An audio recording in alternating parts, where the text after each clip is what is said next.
نحمدہ و نصلی علی رسولہ الکریم اما بعد فاعوذ باللہ من الشیطان الرجیم بسم اللہ الرحمن الرحیم رب اشرح لی صدری ویسر لی امری واحلل عقدۃ من لسانی یفقہوا قولی۔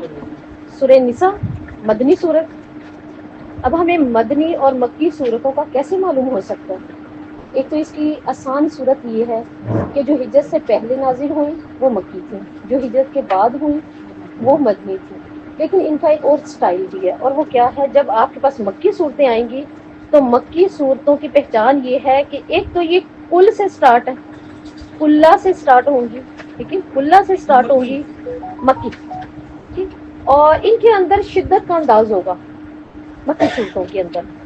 پھر تلاوت میں ان کے سجدہ سہو آتا ہے، یعنی کون سا سجدہ؟ وہ جو تلاوت کا سجدہ ہوتا ہے ان کا، ٹھیک ہے، سجدہ تلاوت ہوتا ہے، اور حروف مقطعات بھی ہوں گے کئیوں میں۔ اب سوائے دو کے آپ کے پاس سورہ آل عمران اور سورہ بقرہ، یہ کون سی ہیں؟ یہ دونوں آتی ہیں، مدنی میں آتی ہیں، لیکن ان کے اندر حروف مقطعات ہیں، تو مکی والوں میں زیادہ حروف مقطعات بھی ہوتی ہیں۔ پھر عربوں کا اسلوب تھا کہ انہوں نے جو بھی بات کرنی ہے قسم کے مطابق کرنی ہے، قسم کھانی ہے، قسم کے مطابق کرنی ہے، تو ان کے اندر مکی میں کیا ہوگا؟ قسم ہوگی، ان میں قسم بھی ہوتی ہیں۔ پھر ان کے اندر انبیاء کے واقعات زیادہ ہیں، کیونکہ آپ سے ان کو تسلی دی جاتی تھی نا زیادہ ادھر ظلم اور مظالم کی وجہ سے، تو ان کے اندر انبیاء کے واقعات زیادہ ہوں گے جو مکی ہوں گی، تسلی کے لیے نا۔ اور مکیوں کی یہ پہچان ہے کہ سب سے زیادہ جو زور ہے وہ شرک پر ہے، شرک نہیں کرنا، توحید پہ زور ہے، یہ مکی پہچان ہے۔ اور جو مدنی ہیں ان کے اندر آئے گا زیادہ تر معاشرتی حدود آئیں گی، اللہ تعالیٰ ان میں معاشرتی حدود بتائیں گے کہ پھر ان کا آغاز بھی کیسے ہوتا ہے؟ یا اہل الکتاب سے، یا پھر یا ایھا الناس یا ایھا الذین آمنوا، ان کا انداز یہ ہوتا ہے مدنی کا۔ اور پھر ان کے اندر مدنی صورتوں کے اندر منافقت کا ذکر زیادہ ہے، ٹھیک ہے جی، کیونکہ منافق کہاں تھے زیادہ؟ وہاں تو سیدھے سیدھے مشرک ہی تھے، ظلم کر رہے ہیں اور سیدھا اپنے شرک پہ کھل کے سامنے آئے ہوئے ہیں۔ لیکن مدینہ میں جا کے ایک نئی پالیسی سے پالا پڑا تھا، اور وہ کیا تھی؟ وہ منافقت تھی، تو ان کے اندر منافقوں کا بھی مدنی میں زیادہ ذکر ہے۔ پھر کیا ہے کہ اس کے اندر طویل صورتیں کم ہی ہیں، مکی زیادہ ہوں گی طویل، یہ کم ہوں گی طویل، یہ چھوٹی ہوں گی، اور ان کا انداز سادہ ہے، ان کے انداز سخت ہے اور توحید پر ہے، شرک پر زور ہے، لیکن ان کے انداز بہت سادہ ہے۔ سورہ نساء کو نساء الاکبر بھی کہا جاتا ہے، اکبر بڑا۔ سورہ نساء کو کیا کہا جاتا ہے؟ نساء الاکبر، اور اصغر سورہ طلاق کو کہا جاتا ہے نساء الاصغر، وہاں بھی ہوتا ہے۔ سورہ نساء کو کیا کہا جاتا ہے؟ نساء الاکبر، اور سورہ طلاق کو نساء الاصغر، کہ یہ دو ان کی پہچان ہے، نام ہے۔ جیسے انسان، ایک سورت کا نام انسان بھی ہے قرآن میں، اور وہ کون سی ہے؟ ہاں، اور اس کے علاوہ سورہ محمد، اس کے لیے بھی بولا جاتا ہے، ٹھیک ہے نا۔ اب قرآن کے اندر ایک سورت مسد بھی ہے، وہ کون سی ہے؟ سورہ فلق، اس کو مسد بھی کہا جاتا ہے۔ تو اس میں سورتوں کے الگ نام ہے۔ مسد، سورہ فلق نظر بد پر ہے نا، پھونکنے والوں پر ہے، تو اس کا نام یہ بھی آتا ہے۔ اس کا مختلف بہت سی صورتوں کے، ناجیہ کون سی ہے؟ آپ کو کروایا کورس، سورہ ملک، بچائے گی، نجات دے گی، ناجیہ، ٹھیک ہے۔ تو سورہ نساء کہاں؟ مدینہ میں نازل ہوئی، اس میں 176 آیات اور اس کے 24 رکوع ہیں۔ اور کیا ہے کہ علماء نے کہا کہ حضری کو وطن میں، سفری سفر میں، یعنی یہ سفر میں حضر میں دونوں طرح سے نازل تھی۔ پھر اس کے لیے آتا ہے کہ اس کی کچھ صورتیں ایسی بھی ہیں جو حج کے موقع پر بھی نازل ہوئی، ٹھیک ہے، کچھ صورتیں حج کے موقع پر بھی اس کی نازل ہوئی تھیں، اور اس کی چند آیات اس کی سورہ اعراف میں بھی ہیں، اسی کی چند آیات۔ اس کی فضیلت میں کیا آتا ہے سورہ نساء کی؟ سیدنا ابن مسعود رضی اللہ نے فرمایا کہ مجھے 5 سورہ نساء کی آیات زمین آسمان کی ہر چیز سے زیادہ محبوب ہیں، 5 آیات، اور وہ کون سی ہیں؟ آپ ان کو نوٹ کر کے دیکھیں۔ سورہ نساء کی آیت نمبر 31، ان تجتنبوا کبائر،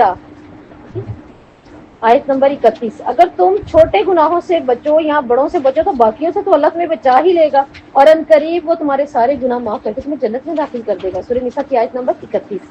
دوسری ابن مسعود، اور یہ ابن مسعود کون ہے؟ جن کے لیے آپ صلی اللہ علیہ وسلم نے دعا کی ہوئی ہے ممبر پر کہ اللہ ان کی تفسیر کے لیے روح قدس سے مدد کر، جبرائیل کے ذریعے تفسیر پر ان کی بہت بڑی تائید تھی اللہ کی، اور یہ بہترین مفسر قرآن گزرے ہیں، یہ اور ابن عباس، انہیں دنیا کا مفسر قرآن، بہترین قاری قرآن کہا جاتا ہے۔ تو یہ کہتے ہیں ان 5 آیات میں آیت نمبر 31، آیت نمبر 40، وَإِن تَكُ حَسَنَةً، اور اگر کوئی لے کر آئے ایک نیکی تو اس کے لیے ہے اجرن عظیم، بہت بڑا اجر۔ اس کے بعد وہ کہتے ہیں مجھے اس کی آیت نمبر 48، ان اللہ لا یغفر ان یشرک بہ، اللہ تعالیٰ نہیں معاف کرے گا اگر اس کے ساتھ کس نے شرک کیا، اس کے علاوہ معاف کر دے گا۔ آیت نمبر 110، وَمَن يَعْمَلْ سُوءًا أَوْ يَظْلِمَ نَفْسَهُ، جو کوئی بھی برا عمل لے کر آیا اپنی جان پہ، نفس پر اس نے ظلم کیا، پھر اگر اس نے استغفار کیا، ان اللہ غفور رحیم، تو وہ اللہ کو کیا پائے گا؟ بہت بخشنے والا۔ اس کے بعد ہے آیت نمبر 152، 152 الذین آمنوا، وہ لوگ جو ایمان لائے اللہ پر اور اس کے رسول پر، اور وہ نہیں بٹے فرقوں میں، تو قریب ہی ہے کہ اللہ ان کو ان کے اجر پورے دے دے گا، کان اللہ غفور رحیمہ، کیونکہ اللہ بخشنے والا ہے۔ اس کے بعد یہ کتنی آیات ہو گئی؟ 5 ہو گئی، 5 آیات ہو گئی۔ اور یہ کہتے ہیں دیکھیں انہوں نے یہ 5 آیات کیوں پسند کی؟ ان کی عربی اچھی ہے، ان کا معنی بہت خوبصورت ہے، ان کا مفہوم دیکھیں، ان کی اردو میں نے اس لیے ساتھ میں آپ کو بتائی کہ ان کا کتنا ایمان تھا کہ یہ آیات اس قابل ہیں کہ اگر مجھے کوئی کہنا پوری دنیا لے لو، آج ہم پوری دنیا کو کھول کے بیٹھے ہیں نا اور اپنے نیٹ سے دیکھیں تو ہم کہیں گے ایسی خوبصورت، ہم تو جنت کو تھوڑی دیر کے لیے بھول جائیں گے، اتنی بڑی اور اتنی خوبصورت، کتنی خوبصورت ہے، تو اگر وہ ساری اس کو دے دی جائے، اور وہ کہتے ہیں کہ میں نہیں لوں گا یہ 5 آیات بس مجھے مل جائے، یعنی مجھے ان کے اوپر عمل مل جائے، میرا جو یقین ہے مجھے وہی سب کچھ مل جائے اور میں ویسا کر لوں۔ ام عائشہ رضی اللہ کہتی ہیں، ان سے روایت ہے کہ آپ نے فرمایا جس نے 7 آیات لے لی سورہ نساء کی وہ عالم ہے نا؟ ہم کہتے ہیں ہم کیسے عالم بنے، ہم کیسے بہترین بنے؟ 7 آیات لے لی، اس کا مطلب 7 آیات لے لینے کا کہ جس نے ان کو سمجھ لیا ہے نا، سمجھ لیا اور پھر اپنے اندر ڈال لیا، وہ عالم ہے۔ اور وہ کون سی آیات تھی؟ ام عائشہ رضی اللہ بتا رہی ہیں، آیت نمبر 26،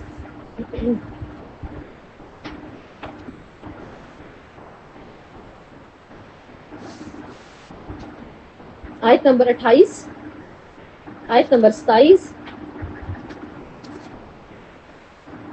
آیت نمبر 40 جو ہماری ابھی گزری ہے، آیت نمبر 110 یہ بھی ہماری ابھی گزری ہے، آیت نمبر 116، 48 سے لے کر 116 اس کے درمیان، یہ وہ آیات ہیں جن کے لیے وہ کہتے ہیں جس نے لے لی وہ عالم ہے۔ اور ابن عباس نے فرمایا لوگوں مجھ سے سورہ نساء پوچھو اور مجھ سے سیکھو، مجھ سے پوچھو، کیوں پوچھو؟ کیونکہ میں نے اس کو بچپن میں ہی پڑھ لیا تھا، چھوٹے سے تھے نا، آپ صلی اللہ علیہ وسلم سے علم سیکھتے رہے، اور وہ سیکھتے سیکھتے وہ پختگی اس قدر خوبصورت ہوئی، وہ سمجھ گئے قرآن کو، اور وہ کہتے ہیں سورہ نساء کو آ کے میرے سے سیکھو، میں سکھاؤں تمہیں، کیونکہ میں نے اس کو بچپن میں پڑھ لیا تھا، اگر میں اب بڑھاپے میں سکھا رہا ہوں تو کتنا تجربہ ہوگا۔ اس میں آپ نے فرمایا جن نے یہ آیت سیکھ لی وہ عالم ہے، حدیث ہے، جی جی یہ حدیث ہے بالکل۔ اور ابن عباس کہتے ہیں جس نے یہ 8 آیتیں ان تمام چیزوں پر جن پر سورج نکلتا ہے پڑھ لی، وہ ان سب سے بہتر ہے جن پر سورج نکلتا ہے، اور ہمارا دل ہوتا ہے ہم حاصل کرنا، اللہ کے گھر میں اس کے لیے اتنا اجر ہے کہ وہ لکھ دیا جائے گا، اور وہ بھی یہی ہے جو میں نے بھی آپ کو لکھوائے ہیں سارے نام۔ اب یہ نام آپ کے پاس موجود ہے، آپ نے گھر جانا ان کو کھولنا، ان کو ان کے ترجمے کے ساتھ دیکھیے، دیکھیں ہمارا تو دل چاہتا ہے ہم اچھے عالم بنے، عالم ہی تو ہے جو اللہ کے رسول کے وارث ہیں، عالم ہی تو ہے جن کے ہاتھ میں جھنڈا ہوگا، عالم ہی تو ہے جو اللہ تعالیٰ کہتے ہیں دنیا پہ اور آسمان پہ ان کی طرح سے خیر ہے۔ تو جب ہم ان کو پڑھیں گے نا پھر آپ کو پتہ چلے گا اچھا یہ مجھے کرنا ہے، آپ کے لیے یہ سورہ نساء سمجھنا بہت آسان ہو جائے گا۔ آج آپ نے جا کے یہ آپ کے ہوم ورک میں، اور میں آپ سے پوچھوں گی بھی گروپ کے اندر کہ آپ نے اس میں کیا پڑھا، کیا آپ کو لگا، کیا سمجھ آئی، تاکہ ہماری سورہ نساء پڑھنے کا حق بھی پورا ہو۔ آپ صلی اللہ علیہ وسلم نے فرمایا عورتوں کے لیے سورہ نساء کو سیکھنا بہت ضروری ہے، اور ایک جگہ تو کہا کہ اپنی بیویوں کو نکالو، اپنی بیویوں کو سکھاؤ، خود بھی سیکھو اور جا کے پھر اپنی بیویوں کو سکھاؤ۔ اور پھر سورہ مائدہ کے لیے کیا آیا؟ مردوں کو، کہ اپنے مردوں کو سکھاؤ، یہ مردوں کے لیے سیکھنا، اس میں حلال حرام ہے نا، اسے کمانا ہے، تو یہاں اللہ رب العزت اب ہمیں کیا بتا رہے ہیں؟ یا ایھا الناس، ناس کیا ہے؟ حروف ندا. ناس نسی سے ہے، اور یہ لفظ انس سے بھی ہے، انس سے بھی ہے، محبت. انسانوں سے محبت کرتے ہیں، اکیلا انسان بھی نہیں رہ سکتا. تو انس سے ہے، پھر یہی نسی سے ہے، یعنی بھول جانے والی چیز، بھلکڑ پتلا. یہ تو حروف ندا، یہ آواز کے لیے بھی استعمال ہوتا ہے. یا ایھا الناس، آواز کے لیے بھی، آواز لگانا کسی کو. اتقوا ربکم الذی خلقکم، ربکم الذی، یہ جو ملازی لفظ آ رہا ہے یہ حروف متصل، مطلب جوڑے گا، یہ اکٹھا کرے گا، کہ کلام کو جوڑنے کے لیے استعمال ہوتا ہے یہ. اور اس میں موصول بھی کہتے ہیں، تاکہ یہ دو چیزوں کو آپس میں جوڑ دے گا. اور ابھی جوڑ دیا لوگوں کو اور اللہ کو. اللہ کہہ رہے ہیں کیا کرو؟ من نفس واحدۃ، میں نے تمہیں پیدا کیا کس سے؟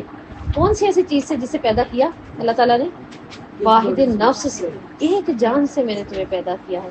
اور اب عائشہ رضی اللہ کہتی ہیں میری شادی 1 ہجری شوال کو ہوئی تھی، ٹھیک ہے، اور میری رخصتی کے وقت یہ آیت نازل ہوئی تھی. عدل کی آیات ہیں یہ، عدل کی. تو اللہ تعالیٰ کہہ رہے ہیں اس نے کیا کیا؟ وَخَلَقَ مِنْهَا زَوْجَهَا. صحیح ہے جی صحیح چل. یا ایھا الناس، اے لوگوں، کیا کرو؟ اتقوا، ڈرو اللہ سے. وقی سے آئیے، واو کاف یا، وقی، وقایا اسی سے ہی ہے. وقایا کا مطلب ہوتا ہے بچنا، بچانا. اللہ سے ڈرو. اور میں یہ بھی آپ کو بتا دوں، یہی سٹارٹ میں سورہ احزاب، سورہ آل عمران اور سورہ نساء کی یہ آیت نمبر 1 کہ یہ خطبہ نکاح ہے، جو خطبے کے اندر پڑھی جاتی ہے وہ یہی آیت ہے. اور آپ سمجھیے گا کہ کتنی خوبصورت آیت ہے. اللہ وہاں بات کیا کرتے ہیں جو ہمیں معلوم. سورہ آل عمران کی آیت پڑھی جاتی ہے، سورہ احزاب کی، اور یہ سورہ نساء کی پہلی آیت پڑھی جاتی ہے خطبہ نکاح کے اندر. اگر ہم دیکھیں، ہم ٹائم دیں نا اپنے قاری حضرات کو کہ آپ نے نکاح کے بعد اس خطبے کی تفسیر کرنی ہے، تو وہاں یہ تو ٹھیک ہے، جس کا نکاح ہے وہ تو سن ہی رہا ہے، اور بھی تو ہے نا، وہ بھی سن لیں گے، ان کے لیے بھی آسانی ہوگی. تو ہم نے بس وہ خطبہ نکاح پڑھانا ہے، کر بھی ہے، کسی کو نہیں پتا. یقین جانے ہر کوئی بیٹھا ہوتا ہے کس ٹائم پہ ایک دوسرے کا ہاتھ دیکھتے، جب جس کا ہاتھ اٹھے گا ہم بھی اٹھا لیں گے، تو ہم بھی کر لیں گے. جب آگے سے ایک آواز آئے گی نا آمین، ہم بھی کر لیں گے آمین. یہاں ہم دور بیٹھے ہوئے، اس نے گلے لگایا، اس کا مطلب ہو گیا. کیا ہو گیا؟ جبکہ آپ صلی اللہ علیہ وسلم نے فرمایا خطبہ عید، خطبہ جمعہ، خطبہ نکاح میں دعائیں قبول ہوتی ہیں. کثرت سے اس وقت بیٹھے ہوئے دعا کرو، جتنی دعا کرو گے اسی وقت قبول ہوگی. ہم کیسے کریں، ہے نا؟ ہم کیسے کریں نا، وہ معلوم نہیں پڑتا نا اس وقت نکاح ہو بھی کیا. اتنا ٹائم دے نا مائک کو اور چیزوں کو، تو پھر ہے. تو کیا کہ ان کی آیات میں غور کریں گے تو پتہ چلے گا. اب اللہ تعالیٰ کیا کہتے ہیں، چلیں اگر مثال کے طور پہ یہ خطبہ نکاح میں بھی پڑھی جا رہی ہے تو اللہ تعالیٰ ادھر کیا کہہ رہے ہیں؟ اے لوگ اپنے رب سے ڈرو. تو اس آیت میں کیا اللہ تعالیٰ بتا رہے ہیں؟ پکڑ ہوگی، پکڑ ہے. اور یہ حکم کس کے لیے؟ چاہے وہ مومن ہے خواہ وہ کافر ہے، یہ بات دونوں کے لیے ہو رہی ہے. یہ خاندانی زندگی کی بات ہو رہی ہے یہاں پر. اور کیا بات ہو رہی ہے؟ اتقوا ربکم، اپنے رب سے ڈرو. کیا مطلب؟ کیوں ڈرو؟ جس چیز کا اب وہ حکم دینے والا ہے اس چیز سے رک جانا، اس کی مخالفت نہ کرنا. اور وہ مخالفت کیا ہے وہ ہمیں اللہ تعالیٰ نے بتا دیا. کیا بیوی کے حق ہے، کیا شوہر کے حق ہے کہ ڈرنا ہے، مخالفت نہیں کرنی. کیوں نہیں کرنی؟ وجہ کیا ہے؟ من نفس واحد، اس نے پیدا کیا ہے کس سے؟ ایک جان سے. کیا ابو البشر سے پیدا کیا ہے. اللہ کہہ رہے ہیں میں نے تمہیں آدم سے پیدا کیا ہے. تم یوں ہی تو نہیں آئے، یوں ہی میں نے گرا دیا زمین پر. تم عالی شان پیغمبر کی اولاد ہو، ایک بہت بلند و بالا دنیا کے پہلے جنت کے وارث، وہ تمہارے باپ ہیں، تم ان کی اولاد ہو. تو اب اولاد وہی کرے گی جو باپ نے کیا. کیا کرے گی؟ وہ وہی حکم قبول کرے گی جو اللہ نے دیا، وہ وہی عاجزی اختیار کرے گی جو اللہ نے اس کو دی ہے. اور وہ کہاں کے لیے کوشش کرے گا واپسی کی؟ اللہ سے ڈرتے ہوئے اس گھر کی جہاں ان کے والد انتظار کر رہے ہیں، جہاں ہمارے والد ہمارا انتظار کر رہے ہیں. آدم ہمارے والد ہیں نا. تو اللہ تعالیٰ کہہ رہے ہیں میں نے ابو البشر تمہیں آدم سے پیدا کیا ہے. تو اے لوگوں ڈر جاؤ جس نے تمہیں آدم سے وجود میں لے کر آیا. چلے ہم تو 2 ماں باپ کا ملاپ ہے. آدم کس کام؟ ان کے والد کہاں ہیں اپنے باپ سے اوپر؟ کوئی دادا مل رہے ہیں ہمیں وہاں پر؟ نہیں ہے نا. کیسا ایک دم سے کوئی وجود ہی نہیں تھا اور انسان کا وجود اللہ نے بنا دیا. لگ رہے میں نے تمہیں وہاں سے پیدا کیا ہے. ٹھیک ہے، تو کیا کرو اس چیز کو یاد رکھو کہ اللہ کے احسان کتنے بڑے. انسان نہ ہو انسان کے لیے تو پھر کیا ہو، کتنا مشکل ہو. وَخَلَقَ مِنْهَا زَوْجَهَا وَبَثَّ مِنْهَا، وَبَثَّ کیا ہوتا ہے؟ جی با سا بس اس کا مطلب ہوتا ہے بکھرنا اور خوب بکھارنا. اور اللہ نے بکھیرا ہمیں, خوب بکھیرا ہمیں. وَبَثَّ مِنْهُمَا رِجَالًا كَثِيرًا وَنِسَاءً. اللہ کہتے ہیں میں نے اس کی بیوی کی پیدائش کی. اب یہاں پر بیوی نہیں, زوج, شوہر کے لیے بھی. ٹھیک ہے, یہ دونوں کے لیے استعمال ہوتا ہے زوج قرآن میں. ہم شروع سے بس ایک چیز تھی نا ہماری بچپن میں, جہاں ازواجوں کا نام آیا بس حوریں بیویاں. لیکن یہ کس کے لیے؟ میں قرآن پڑھ رہی ہوں تو یہ میرے لیے کیا بشارت ہے؟ خوبصورت مرد کی. ٹھیک ہے, ایک اچھے جنتی مرد کی. کوئی مرد پڑھ رہا ہے تو اس کے لیے ایک اچھی خوبصورت جنتی حور, جنتی بیوی. ٹھیک ہے, یہ اس کے لیے استعمال ہو رہا ہے. اللہ کہہ رہے ہیں میں نے پیدا کی, اس نے ان دونوں میں سے بہت سے مرد اور عورت پھیلائے. یعنی انسان کا اس وقت, جو ابھی ہم سورہ بقرہ میں پڑھ کر آئے تھے رمضان میں, کیا مقصد ہے میاں بیوی کا ایک دوسرے کے پاس جانے کا؟ انجوائمنٹ نہیں, کیا ہے کہ یہ اجر ہے, اللہ کی مخلوق بڑھے گی اور اللہ تعالیٰ نے مجھ سے اس کی پوچھ کرنی ہے. تو پھر انسان خود ہی سیریس ہونے لگتا ہے, سنجیدہ ہونے لگتا ہے کہ یہ اجر کا کام ہے. ایک میاں بیوی کے لیے ان کا ملنا, اگر ایک نوالا منہ میں ڈالنے پر پوری دنیا کا اگر ہم صدقہ کاؤنٹ کریں تو کتنا بڑا ہوگا. ہمیں کتنی حیرت ہوتی ہے, اچھا فلاں جگہ پہ ایک خطاب کے ساتھ انہیں تو لاکھوں مل گیا اللہ کی راہ میں, لوگوں نے خرچ کر دیا, کروڑوں بیٹھے بیٹھے خرچ ہو گیا. تو آپ سوچیں پوری دنیا کا خرچ گن سکتے ہیں؟ ہم نہیں گن سکتے. تو اللہ تعالیٰ کہہ رہے ہیں کہ جو اپنی شوہر کے منہ میں نوالا ڈالے, یا اس کے سامنے جو کھانا بنا کے رکھتی ہے, یا شوہر اپنی بیوی کو دے, یا وہ جو کما کے لا کے ان کو دے رہا کہ یہ پکا لو, وہ کیا ہے؟ پوری دنیا کے صدقے سے افضل, پوری دنیا کے. تو یہ انسان کب کرے گا؟ جب وہ اس رشتے کو سمجھے گا, جب سمجھے گا بس. ورنہ کہنے کے لیے آسان الفاظ ہیں, بس گزارا ہی کیا میں نے, ہے نا. ہم دیکھتے ہیں اپنے معاشرے میں 80 سال 70 سال کے پاس آ کر بھی کیا ہے, یہاں مرد بیچارے بولیں گے یا عورتیں وہ کہیں گی بس گزر گئی جو گزر گئی, گزارا کر لیا. اور وہ اتنی نیکیاں کیوں ضائع ہو گئی؟ وہ جو آپ نے چاہتے نہ چاہتے بھی کیا, اللہ کی خاطر کیا, وہ ضائع نہ ہو. تو یہاں پہ اللہ تعالیٰ کہہ رہے ہیں میں نے پھر کیا کیا؟ پھیلائے. تو تمہارے نکاح میں بیٹھنے کا مقصد کیا ہے؟ اب نیک اولاد کا حصول, یہ ہوگا تم دونوں کا ملنا. وَخَلَقَ مِنْهَا زَوْجَهَا. اور پھر ساتھ ہی اللہ تعالیٰ اس میں ایک اور چیز بھی بتا رہے ہیں کہ میں نے, آدم بھی تو اکیلے تھے اس وقت, مرد اگر نکاح کے پاس بیٹھا ہوا ہے تو کیوں اللہ بتا رہے ہیں کہ آدم کو بھی بیوی دی تھی, کہ اس کے سکون کے لیے, محبت کے لیے, اپنی بڑھانے کے لیے خلیفے کو. تو یہاں پر آدم کو کیا دیا؟ بیوی دی. کیوں دی؟ ہمارے پاس ایک چھوٹی سی بات ہوتی ہے بس سننے کو, وہ اداس ہو رہے تھے.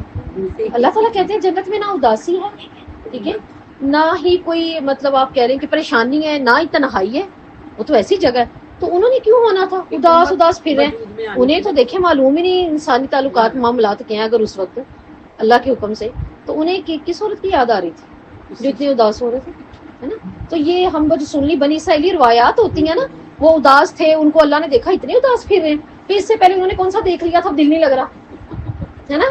ایسا تو نہیں ہے نا کہ چلو اللہ نے دکھائی دیا ہوتا. جیسے ایک حدیث میں آپ صلی اللہ علیہ وسلم فرماتے ہیں جب عائشہ سے نکاح ہو گیا, رخصتی ہو کر آ گئی, تو آپ صلی اللہ علیہ وسلم کہتے ہیں عائشہ اللہ تعالیٰ نے تمہاری تصویر مجھے خواب میں دکھائی تھی, میں تمہیں دیکھا تھا. ٹھیک ہے, تو مطلب خواب بھی نبیوں کے خواب بھی سچے ہوتے ہیں. اب حضرت آدم کو کیا ضرورت تھی کہ پھر رہے ہیں, ایک عورت کی کمی اتنی محسوس ہو رہی ہے؟ نہیں, اللہ تعالیٰ کہتے ہیں میں نے دی, میں نے اس پر رحم کیا. کس لیے کیا؟ تاکہ انسانی نسل چلے, ٹھیک ہے, نسل چلے گی آگے, انسان بڑھیں گے. اور کیونکہ آگے قرآن میں ایک اور جگہ سورہ روم میں بھی اللہ تعالیٰ نے یہی بات کیا, اور اس کی نشانیوں میں سے ایک بڑی نشانی کیا ہے؟ وَمِنْ آيَاتِهِ أَنَّ خَلَقَ لَكُم مِّنْ أَنفُسِكُمْ أَزْوَاجًا لِتَسْكُنُوا إِلَيْهَا. اس کی نشانیوں میں سے بڑی بڑی نشانیاں, ٹھیک ہے, وہ کیا ہیں؟ تمہارے ہی بیویاں بنا دیتا ہے اللہ تعالیٰ, ٹھیک ہے, ہمارے لیے ہی اللہ تعالیٰ ہمارے شوہر بنا دیتے ہیں. اتنا مشکل ہوتا ہے نا شادی نہیں ہوئی یا شادی نہ ہو, تو اللہ تعالیٰ کہتے ہیں کہ یہ میری نشانیوں میں سے بڑی نشانی نہیں ہے کہ میں نے ایسا کر دیا. اور تم ان کو کیا کرو اپنے سکون کے لیے. سکون کیسے ہوگا؟ اب سکون کے لیے بھی ہم کچھ نہ کچھ نیگیٹو ایک آدھ بات لے کے بیٹھ جاتے ہیں. یہ سکون نہیں ہے کہ آپ کے بڑھاپے میں آپ کی اولاد, آپ کی بیوی آپ کے کام آتی ہے, آپ کا شوہر کام آتا ہے, آپ کی اولاد, یہ سب اللہ نے سکون بنانے تھے, ایک دوسرے کے لیے نیکیاں بھی کرنی تھی, اللہ نے یہ سکون بنانے تھے. تو ابن عباس کہتے ہیں چونکہ عورت مرد سے پیدا ہوئی ہے اس لیے اس کی رغبت مرد کی طرف ہوتی ہے. کیا مطلب؟ دیکھیں اس میں وہ طاقت نہیں, وہ مرد کو لے کے طاقت حاصل کرے گی نا. وہ جب مرد کا نام لیتی ہے تو اللہ تعالیٰ اس کا خوبصورت اسٹیٹس بنا دیتے ہیں. وہ اکیلی ایک سفر نہیں کر سکتی, مشکل ہے نا اس کے لیے سفر کرنا. کون تھا جس کی رغبت جو ہے نا وہ مرد کی طرف ہوتی ہے, اور مرد مٹی سے بنا اس لیے اس کی رغبت زمین کی طرف ہوتی ہے. کیا مطلب؟ اس کو لگتا ہے نا کہ مجھے کمانا ہے, مجھے کچھ بنانا ہے، اللہ نے اس کو ذمہ دار بنایا، ذمہ دار ہے وہ شروع سے، اس لیے تم اپنی عورتوں کو روک کے رکھو، ٹھیک ہے. اور دوسری وجہ اس کی یہ بھی ہو سکتی ہے کہ اٹریکشن، ٹھیک ہے، دونوں طرف ہوتی ہے، تو ان چیزوں کے لیے بھی ہمیں جو ہے وہ سوچنا چاہیے کہ پھر کیا ہے وَبَثَّ مِنْهَا مِنْهُمَا رِجَالًا كَثِيرًا وَنِسَاءً، اور اس نے بہت سے مرد اور عورتیں پھیلائیں. کیا مطلب بہت سے مرد اور عورتیں پھیلائیں؟ اس لیے کہ وہ زمین پر پھیلے اور اللہ کے دین کو بلند کرے، اللہ کا نام لیں کہ اب انہیں لوٹ کر پھر کیا کرنا ہے، اللہ ہی کے پاس جانا ہے. کیوں لوٹ کر اللہ کے پاس جانا ہے؟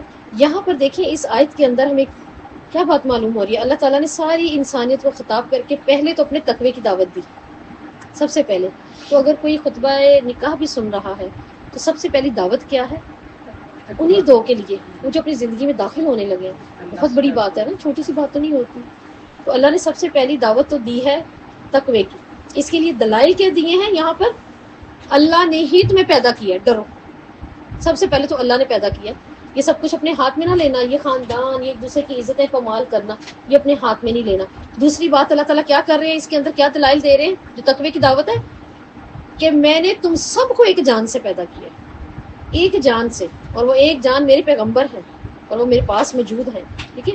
اور اسی نے اس جان کے لیے کیا کر دیے، پھر جوڑے بنائے. یہ بھی اللہ نے دلیل کہ ڈرو، میں نے جوڑا بنایا نا تمہارے لیے.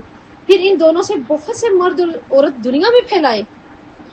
خوشی نہیں ہوتی جس وقت کوئی نانی دادی بیٹھی ہوئی ہیں اور وہ کتنی خوش ہوتے ہوئے کہتے ہیں یہ میری 5 نسلیں ہیں، عید پر جمع ہوتے ہیں، ہے نا، اچھا لگتا ہے نا، بچوں کے بچے، خاندان اتنا بڑا اکٹھا ہوا ہوتا ہے تو انہیں کتنا اچھا لگ رہا ہوتا ہے، یہ میری نسل ہے، یہ ہمارا خاندان ہے. تو اللہ تعالیٰ کیا کہہ رہے ہیں، اس لیے پیدا کیا پھر میں تمہیں جوڑے بھی تو بنائے، پھر تمہیں مرد بھی دیے، تمہیں عورتیں بھی دی، دنیا میں پھیل جاؤ. پھر اسی کا نام لے کر تم سب ایک دوسرے سے اپنا حق مانگتے ہو. ہم کیا حق مانگتے ہیں؟ کیا اللہ تعالیٰ یہاں پہ کہہ رہے ہیں کہ تم اسی کا ہی نام لے کر ایک دوسرے سے حق مانگتے ہو.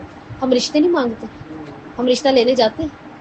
ہم جس کو رشتہ دیتے ہیں ہم کیا کہہ رہے تھے، ہم نے اللہ کے حوالے کر کے اللہ کے سپرد کیا ہے نا. ہم اللہ سے مشورہ کریں گے، ہم اللہ سے دعائیں کریں گے، ہم اللہ کا نام لے کے نکلے. ورنہ کون جانتا ہے کیا بیٹے کا نصیب ہے، کیا بیٹی کا نصیب ہے. اللہ تعالیٰ کہتے ہیں تم اس کا نام لے کر ایک دوسرے سے مانگتے ہو اور پھر میرا نام لے کے پھر بعد میں دوسرے پہ زیادتی، میری حدوں کو توڑنا. تو یہ یاد رکھنا کہ اللہ کے نام سے جوڑا ہے نا. کوئی قسم کھا کے کوئی کام کر لے نا، بعد میں اس کو قسم یاد کرواتے ہیں بار بار، تمہیں یاد ہے نا تمہاری قسم، تو یہ بھی تو قسم ہی ہے نا. اللہ کہہ رہے ہیں میرا نام لے کے تم ایک دوسرے سے مانگتے ہو. پھر کیا تم پر نگران ہے کون؟ اللہ. اللہ تم پر نگران ہے. تو ایک مرد اور ایک عورت سے پیدا ہونے کی وجہ سے انسان پر کیا ذمہ داریاں جو اللہ بار بار کہہ رہے ہیں، اور خطبہ نکاح میں اس کو قیامت تک اللہ تعالیٰ نے رکھ دیا. کیوں؟ کہ ان دونوں پر کچھ ذمہ داریاں ہیں. وہ کیا ہیں؟ ہر انسان دوسرے انسان کے رشتے کو اپنا سمجھے.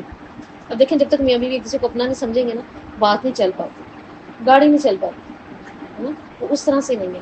اور کیا ہے، تمام انسان ایک خاندان کی طرح رہیں، تمام کے تمام ایک دوسرے کے دکھ اس میں بھی شریک ہوں، ایک دوسرے کے نفع میں شریک ہوں، ایک دوسرے کے نقصان کو اور خیر خواہی کو لے کر چلیں. یہ مقصد ہے جو اللہ بار بار کہہ رہے ہیں میں نے ایک جان سے پیدا کیا ہے نا. ہمیں کتنا دکھ ہوتا ہے بچے آپس میں لڑ جائے، تم ایک ماں کے بچے ہو، تم ایک باپ کے بچے ہو. تو اللہ تعالیٰ کہہ رہے ہیں میں نے تمہیں ایک نفس سے پیدا کیا اور پیدا کرنے والا بھی میں، اور میرے نام پہ رشتے جوڑنے کے بعد تم انسانیت کی اتنی قرابت ہی بھول گئے. اور اتنی قرابت، میاں بیوی کا رشتہ ہو سکتا ہے کوئی ایسا رشتہ، ماں باپ جیسا کوئی رشتہ نہیں ہے، لیکن اس کے سامنے بھی اللہ تعالیٰ کہتے ہیں میاں بیوی کا رشتہ ایسا جیسے لباس. ہم اپنے ماں باپ کے سامنے بغیر لباس کے نہیں بیٹھتے، نہیں بیٹھ سکتے، کبھی بھی نہیں بیٹھ سکتے. میاں بیوی کو لباس قرار دے دیا. اس لیے اس رشتے سے اللہ تعالیٰ ڈرا رہے ہیں کیا کرو، اس کی حفاظت کرو. تم نے مال لگا کر اپنا آپ جوڑا ہے، تم نے اللہ کا نام لگا کر اپنا آپ جوڑا ہے، اور تم نے اس بات پر گواہی دی ہے کہ غم اور خوشی ہماری ایک ہوگی. تو اللہ رب العزت مرد عورت دونوں علیحدہ وجود رکھنے کے باوجود مکمل شخصیت نہیں ہو سکتے جب تک کہ وہ اس رشتے میں نہیں جا سکتے. وہ مکمل شخصیت ہو ہی نہیں سکتے. تو کیا واتقوا اللہ الذی تسألون بہ ارحام، اور ڈرنے کی وجہ کیا تھی کہ تم اس کا نام لے کر ایک دوسرے سے رشتے جوڑتے ہو. ابن عباس کہتے ہیں جو کوئی اللہ تعالیٰ کے نام پر پناہ مانگے تو اسے پناہ دے دو. اگر کوئی اللہ کے نام پر پناہ مانگتا ہے کوئی مسلمان تو اسے پناہ دے دو، اور جو اللہ کے نام پر سوال کرے اس کو عطا کر دو. انا علیکم رقیبہ، اللہ تمہارے اوپر رقابہ ہے. رقابہ کسے کہتے ہیں؟ رقب، اس کا مطلب ہوتا ہے اللہ تعالیٰ نے تمہیں گردن سے پکڑا ہوا ہے. ٹھیک ہے، رقب گردن کو پکڑنا اس کے لیے. اس کا مطلب اللہ تعالیٰ کس قدر ہمارے اوپر نظر جمائے ہوئے ہیں, کس قدر رقیب ہیں کہ ہم ان رشتوں کے حق میں کیا ہیں ایک دوسرے کے. اس آیت سے ہمیں کیا معلوم ہو رہا ہے؟ یہی نا کہ رشتے جو ہیں یا قرابت کے تعلقات کیسے بگڑتے ہیں جب انسان پرواہ کرنا چھوڑ دے, تب بگڑنا شروع ہو جاتے ہیں. اپنے مفاد کے لیے سوچے تب جب اللہ سے ڈرنا چھوڑ دیا, غلط تذکرے, اللہ سے ڈرنا چھوڑ اللہ سے ڈرنا چھوڑ دیا ٹھیک ہے تبھی بگڑے. غلط تذکرے, پھر تعلقات بگڑنا شروع ہوتے ہیں. گلے شکوے, وہ کیئر کو ختم کر دیتے ہیں. مالی مدد کے مستحق کیا ہیں, جو قریبی ہوں ان کو جو ہے وہ نہ مدد دینا. ان چیزوں سے رشتے بگڑتے ہیں جو ہمیں آیات بتا رہی ہیں. اور بحال کیسے رہتے ہیں؟ آپ صلی اللہ علیہ وسلم کی اس حدیث کے مطابق آپ نے فرمایا جو تجھے محروم رکھتا ہے تم اس کو دے دیا کرو, جو تمہیں چھوڑ دے تم اس کو اپنا لیا کرو, جو تم پر ظلم کرے اس کو معاف کر دیا کرو. اگر تم نے اپنا یہ کام جاری رکھا تو تم جنت میں جاؤ گے. ان کو چھوڑ دو, پھر اللہ تعالیٰ جانتا ہے ان کے ساتھ کیا کرنا ہے. تو یہاں معلوم ہو رہا ہے آیت میں اللہ سے ڈرنے والا کون ہے؟ جو اللہ تعالیٰ سے تعلق جوڑے, جو بندوں سے تعلق جوڑے, جو اللہ تعالیٰ سے محبت کا ثبوت انسانوں سے محبت کر کے دے.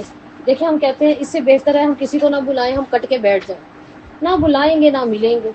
اور آپ صلی اللہ علیہ وسلم کی ایک حدیث بھی ہے ہمارے لیے اس بات پر. آپ نے فرمایا وہ مومن جو لوگوں کی تکلیفوں سے تھک کر تنگ آ کر اپنے آپ کو ایک کونا نشین کر لے, اس سے زیادہ اجر اس مومن کا ہے ہر عمل پر جو لوگوں میں رہتے ہوئے صبر کرتے رہے, برداشت کرتا ہے. اس کا زیادہ صبر ہے, اور اس کے ہر عمل پر نیت کے بغیر بھی اس کو اجر مل رہا ہے. کیوں؟ کیونکہ وہ سہ رہا ہے نا. تم نے تو چھوڑ دیا, تو پھر چھوڑ دیا, پھر برداشت کیا اور پھر کہنا صبر, وہ پھر صبر نہیں ہوگا. تو یہ اللہ کہہ رہے ہیں میں اس طرح رقیب ہوں, گردن سے پکڑا ہوا ہے اللہ تعالیٰ نے کہ کیا کرنا ہے, کس طرح سے رشتے جوڑ کر رکھنے ہیں. تو رقیب کے مراقبہ کا ہر وقت خیال رکھیں. اور پھر کیا ہے, اس کے لیے ایک حدیث میں آتا ہے وہ ہر وقت دیکھ رہا ہے. رقیب کے معنی میں آپ سے فرمایا وہ ہر وقت دیکھ رہا ہے. کیسے؟ تم اللہ کی عبادت ایسے کرو گویا کہ وہ واقعی تمہیں دیکھ رہا ہے. اور اگر یہ نہیں کر سکتے تو پھر اتنا تو کرو کیا کہ تم اس کے سامنے کھڑے ہوئے. تو اللہ تعالیٰ نے اپنے یہاں رقیب ہونے کا شعور کیوں دلایا ہے ہمیں؟ اس آیت میں کیا معلوم ہوا, کیا وجہ تھی کہ اللہ نے اپنے رقیب ہونے کی یہاں بات کی؟ اللہ تعالیٰ نے اپنے رب ہونے سے تمام انسانوں کو بتایا ایک تو تمہیں میں نے ایک جان سے پیدا کیا, پھر جوڑے بھی بنائے, پھر کتنے مرد اور عورتیں پھیلائیں تم سے, کہ اب پھیلانے سے اپنے رقیب یعنی نگران ہونے کا بتا رہا ہے کہ یوں ہی کر دیا, پیدا کر دیا, پھیلا دیا, چھوڑ دیا. جس نے بیٹے مانگے دے دیے, جس نے بیٹیاں مانگے, بس یہ ہے, رشتے بھی دیے اور کچھ نہیں ہے, رشتے دیے. تو بس یہ کام تھا اللہ کا. ہم خوش ہیں, ہمیں تو اللہ نے سب کچھ دیا, اب کیا کریں؟ اللہ تعالیٰ کہہ رہے ہیں اگر میں نے اتنا کچھ دے دیا ہے نا تو پھر اس کے اوپر میں نگران کھڑا ہوں ہر وقت.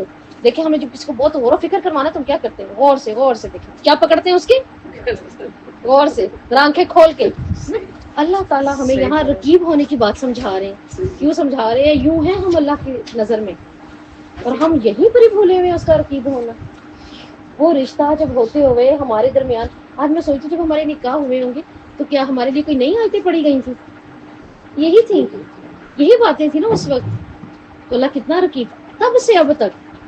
تو پھر اب کیا ازالہ کیا جائے؟ کیا لگتا ہے ہم کیا ازالہ کر سکتے ہیں ان تمام کیوں کا؟ اللہ تعالیٰ اچھا اتنی یہ بھی زیادتی ہو گئی, یہ بھی حق پورا نہیں ہوا, تو کیا کریں؟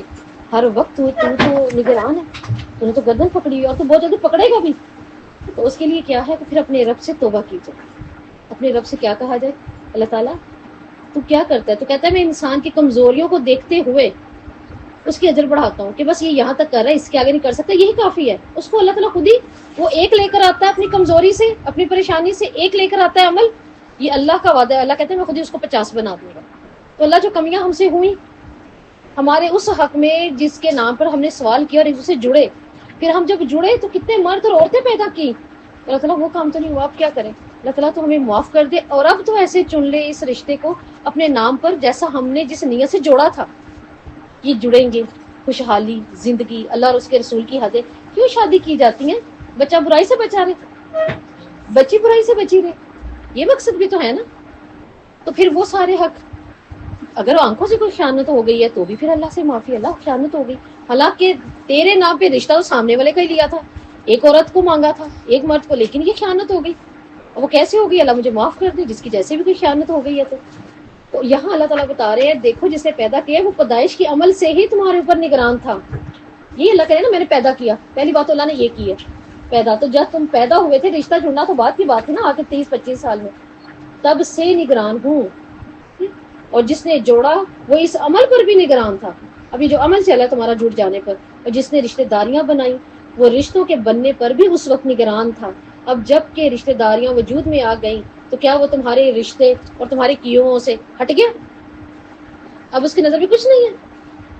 نکاح کیا ہوتا ہے؟ نون کاف نکاح. نکاح کہتے ہیں ایسے درخت جو آمنے سامنے ہوں اور ان کی ٹہنیاں بہت زیادہ ایک دوسرے کے اندر گھس چکی ہوں.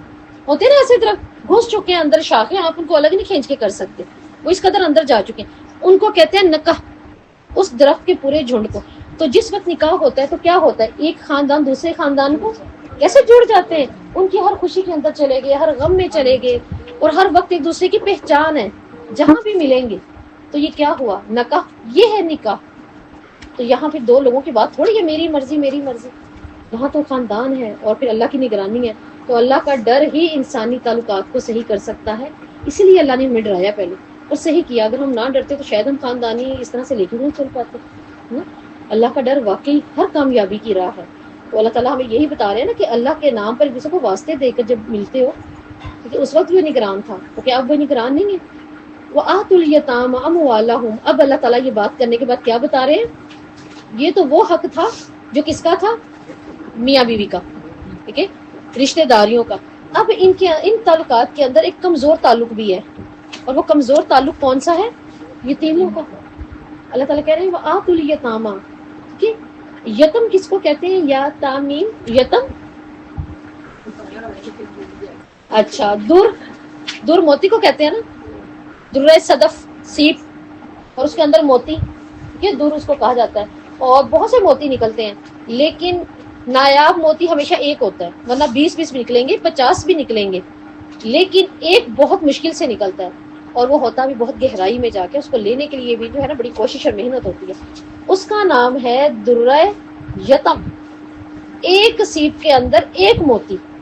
اور آپ صلی اللہ علیہ وسلم کا لقب کیا ہے اسلام میں؟ درہ یتم، ایک سیپ کا موتی. آپ صلی اللہ علیہ وسلم اکیلے تھے نا، آپ صلی اللہ علیہ وسلم واز دا اونلی چائلڈ، ایک تھے، کوئی بہن بھائی نہیں ہے، کچھ نہیں ہے. اب کیا ہے کہ آپ دیکھیں ان کو کہا گیا درہ یتم، ایک سیپ کا نایاب موتی. تو یتیم بھی کون ہے؟ ایک رہ جاتے ہیں، وہ ہوتے تو نایاب ہے نا. اگر ہم اپنی نیکی لینا چاہیں تو اس سے بڑھ کر نیکی بھی نہیں ہے. تو یہاں پر کہا گیا ہے کیا کرو؟ یتیموں کو ان کے مال دے دو اور ناپاک کو ناپاک سے مت بدلو.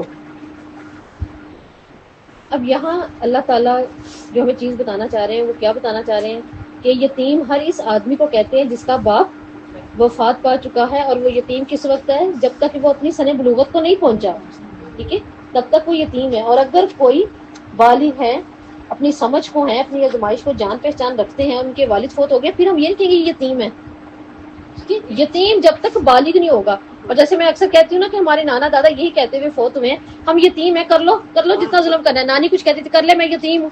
حالانکہ کیا ہے 90 سال کے تو ہوتے تھے. پھر نانیوں کے پاس ہی بہرحال بڑا اچھا جواب ہوتا تھا، وہ بھی کہتی تھی آپ یتیم ہو تو ہم مسکین بھی، ہم تو ڈبل ہیں. یہ بھی نہیں تھا پتا، یعنی ہماری تو امی بھی نہیں ہے، ہمارے ابو نہیں ہے، تو ہے نا. لیکن جیسے میں نے آپ کو بتایا تھا نا، یتیم اور مسکین کی ڈیفینیشن ہمیں قرآن بتا رہا ہے کیا ہے. تو مسکین کون ہوتا ہے؟ قیامت والے دن کون ہوگا؟ جس کی ساری نیکیاں لوگ لے جائیں گے. آپ نے کہا میری امت کا مسکین اتنی نیکیاں لے کر آئے گا، لوگ آ کے لے جائیں گے. حق دینے والے تھے نا تو وہ نہیں دیے تو لوگ آ کے لے گئے. اور دوسرا کون ہے مسکین؟ وہ جو اپنی پوری کوشش کے باوجود ایک وقت کا کھا لے، اگلے وقت کا اس کے پاس نہیں ہے نا. اور ہم سمجھتے ہیں جن کی والدہ نہ ہو، ہاں عربی میں جس پرندے کی ماں نہ ہو اس کو مسکین ضرور کہا جاتا ہے، لیکن انسانوں میں نہیں. کہ تو یتیم کون ہے؟ جو کہ ابھی اپنی بلوغت کو نہیں پہنچا اور اس کا باپ مر گیا ہے اور ابھی وہ بادشاہ نہیں ہوا.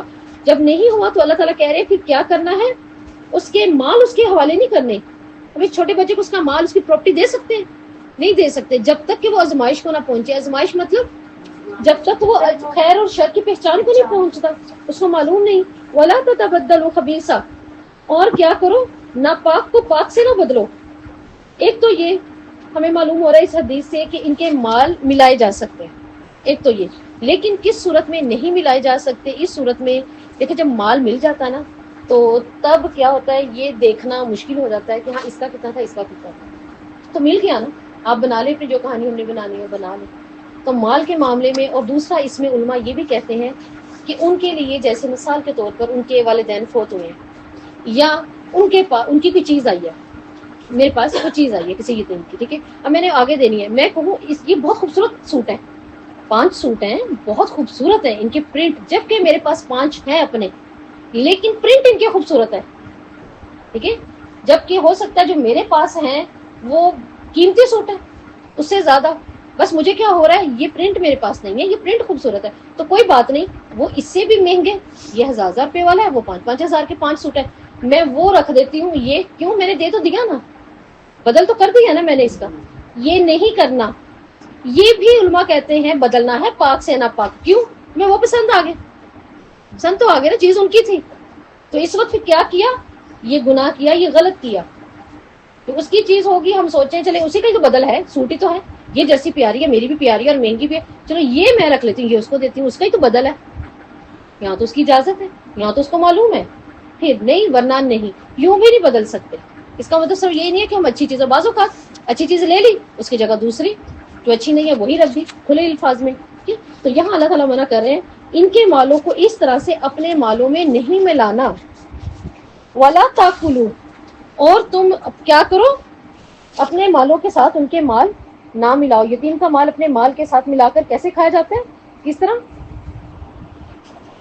بزنس اکٹھا کر لیا، فائدہ آیا زیادہ خود اٹھا لیا، کم اس کو دے دیا، اس طرح سے بھی ان کے مالوں کے ساتھ مال نام ملا کے کھاؤ، ہاں ان کے مالوں کو آپ اپنے مال کے ساتھ اس صورت میں ملا سکتے ہیں کہ آپ کو لگتا ہے کہ اگر کچھ مال میں اپنا اور کچھ اس کا ملاؤں اور اس کر دیا جائے تو اللہ مجھے اس پہ اجر دے، تب تو آپ ان کا مال ملا لیں، لیکن اس کے علاوہ آپ ان کا مال نہیں ملا سکتے، یہاں یہ کنفرم ہو گیا کہ اب یتیم کے اولیاء کو پابند کیا گیا ہے کہ ان کے مال کی حفاظت کریں، ایک تو یہ آیت ہمیں یہ بتا رہی ہے اگر کسی کے پاس یتیم کا مال آتا ہے کہ یا پھر اپنے گھر کے ہی ہیں، رشتہ دار ہیں، ان کے اولیاء ہیں، تو وہ کیا کریں گے، ان کے مال کی حفاظت کریں گے، ہمیں آیت بتا رہی ہے، پھر نقصان دینے کے لیے مال نہیں ملانا، یہ کیا ہے، یہ بھی گناہ ہے، سیدنا ابو ہریرہ رضی اللہ کہتے ہیں آپ سے فرمایا 7 ہلاکت میں ڈالنے والی چیزوں سے بچ جانا، 7 ہلاکت میں ڈالنے والی چیزوں سے بچ جانا، اور وہ کون سی چیزیں ہیں، کسی اللہ کے ساتھ کسی کو شریک نہیں ٹھہرانا، جادو نہیں کرنا، پاک دامن عورت پر تہمت نہیں لگانی،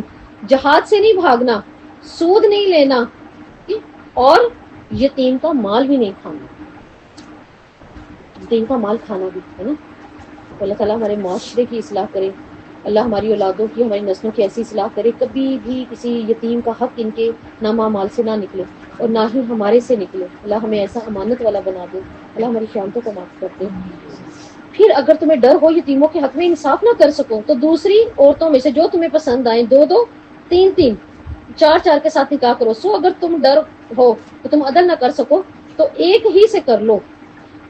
پچھلی آیت میں، آیت نمبر 2 میں آ رہا ہے انہ کان حوبا کبیرہ، حوب ہا واو با، یہ ایسا گناہ جو خاندانی زندگی کے حقوق کو تلف کرے، یہ حوب اس گناہ کو کہتے ہیں، ٹھیک ہے، جو خاندانی زندگی کے حقوق کو تلف کر لے، تو اگر کوئی خاندانی زندگی کے حقوق کو خراب کر رہا ہے تو اس کا مطلب وہ حوب کر رہا ہے، اور حوب حبشی زبان میں بہت بڑے گناہ کو کہا جاتا ہے، سب سے بڑے گناہ کو حوب، تو اللہ وہاں یہ لفظ استعمال کر رہے ہیں کہ دورہ جاہلیت میں عرب یتیموں کے مال کو اپنے مال کے ساتھ ملا لیتے تاکہ معاشی حالات بہتر ہو جائے، لیکن اللہ تعالیٰ نے منع کیا کیونکہ اس میں گناہ کر جاتے تھے، اس میں بھی وہ خاندان کو نہیں سنبھالتے تھے۔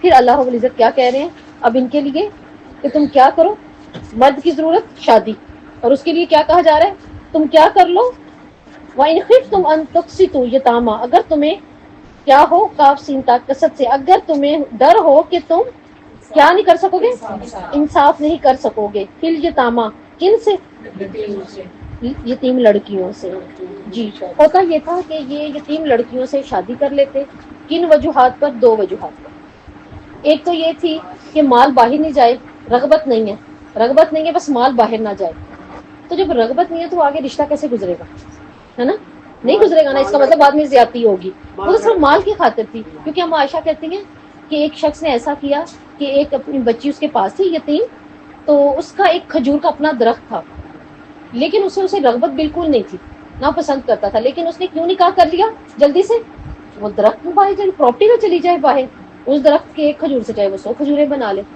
تو یوں کیا جاتا تھا. اللہ تعالیٰ نے منع کر دیا, تم نہیں کر پاؤ گے عدل. کیوں؟ بات اسے پراپرٹی کی نہیں, پوری زندگی ہے, اور اگر رغبت نہیں ہوگی تو وہ بچی کی زندگی پریشان جائے گی. دوسری کیا ہوتی تھی وجہ ان کی؟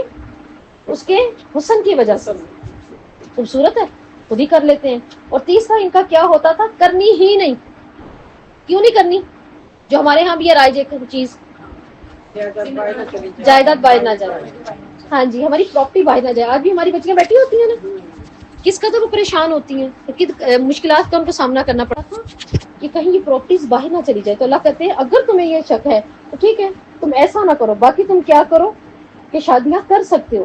کتنی کر سکتے ہو؟ 2 2 3 4. ٹھیک ہے. اب اس آیت کو دیکھیں مس کوٹ کیا جاتا ہے نا. کس طرح مس کوٹ کیا جاتا ہے؟ کوئی قرآن سیکھنے لگ جائے نا, کوئی بیچاری عالمہ بننے لگی ہے, کوئی قرآن سیکھنے کو, اس کو پہلے ڈرا دیتا ہے, سوچ لے تو قرآن پڑھ لے گا, قرآن میں یہ حکم ہے. تو کیا یہ حکم ہے کہ اب جس نے قرآن پڑھنا ہے وہ پہلے شوہر کی اپنے علاوہ 3 کروائے گی؟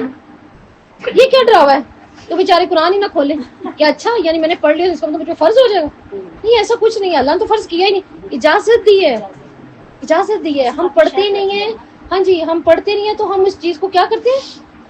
مس کوٹ کرتے ہیں. اور بیٹھے ہوئے صوفوں کے اوپر ڈراوا کیا؟ دوجی تیجی دی مینو ہے ہی ہے, پھر ہے نا. پھر کیا کر لو گے؟ تو تینوں ہی رو رہی ہیں, تینوں ہی بد دعائیں دے رہی ہیں. اور پھر آپ صلی اللہ علیہ وسلم کی حدیث ہے, جس نے انصاف نہیں کیا وہ قیامت کے دن کیسا آئے گا؟ آدھے دھڑ سے, مفلوج دھڑ کے ساتھ آیا. یعنی یہاں بھی اس سے مفلوجی ہوئی نا, ایک کی طرف ہی ساری رغبت ہو گئی. تو ایسا ہو بھی جاتا ہے کیونکہ اللہ تعالیٰ نے عدل نہ کر سکو گے, ایک ہی سے نکاح کرو. کیوں کہا؟ اس لیے کیا کہ بعض اوقات کسی ایک کی طرف اگر محبت توجہ زیادہ ہے تو ضروریات بھی اسی کی پوری ہوں گی. اسی کی طرف جاتا ہے نا پھر ذہن, اسی کے بچوں کی طرف, اسی کی طرف دھیان جاتا ہے. تو اس طرح انسان بیویوں کے درمیان میں پھر عدل نہیں کر پاتا. تو یہاں پر اللہ تعالیٰ نے جو اجازت بھی دی ہے اس کا ایک پہلو کیا ہے جو علماء بتاتے ہیں کہ اسلام نے 1 سے زائد بیویوں کی اجازت دی ہے. اجازت, ٹھیک ہے, اجازت دی ہے. اور وہ کیوں دی ہے؟ انسانی معاشرے میں ایسے حالات پیدا اگر ہو گئے کہ عورتیں زیادہ ہوئیں, مرد کم ہوئے, تو پھر 4 شادیاں کر لے. اگر ہوتا کہ کرنی نہیں تو پھر مشکل ہوتی. کیونکہ دوسرا پہلو کیا ہے کہ اگر کسی کی بیوی کو کوئی بیماری آ جاتی ہے تو اب وہ کر سکتا ہے.